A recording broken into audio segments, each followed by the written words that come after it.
দুরন্ত এক্সপ্রেসের লাঞ্চে আজকাল কেমন খাবার দেয় আসুন দেখে নি। নিউ দিল্লি স্টেশনের 5 নম্বর প্ল্যাটফর্ম থেকে নিউ দিল্লি হাওড়া দুরন্ত ছাড়লো দুপুর 12:35 নাগাদ, আর সাথে সাথেই হাতে চলে এলো রেলনীরের জল। কলকাতায় গরমে কোন ব্রিডের উটটা নিয়ে বেরোবো ভাবতেই দেখি এসে গেছে দুরন্তের বিখ্যাত lunch tray.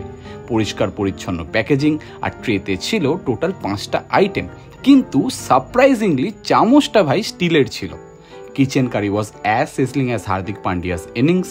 Dal was simple, elegant, just like Shubman Gill, and Jeera Aloo looked as promising as Sai Sudarshan. Additionally, একটু পরে দই আর আইসক্রিমও দিয়ে গেল। টোটাল 7টা আইটেম ওসাই, থালা ফর এ রিজন। সত্যি বলতে অন্য ট্রেনের প্যান্ট্রির খাবারের তুলনায় এই ট্রেনের খাবার অনেকটাই বেটার ছিল। জীবনে প্রথমবার ট্রেনের ডাল ফেল্ট লাইক ডাল।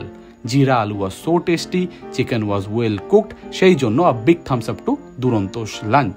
পরের ভিডিওতে এই ট্রেনেরই ব্রেকফাস্ট, স্ন্যাক্স, ডিনার এগুলো নিয়ে কথা বলা যাবে।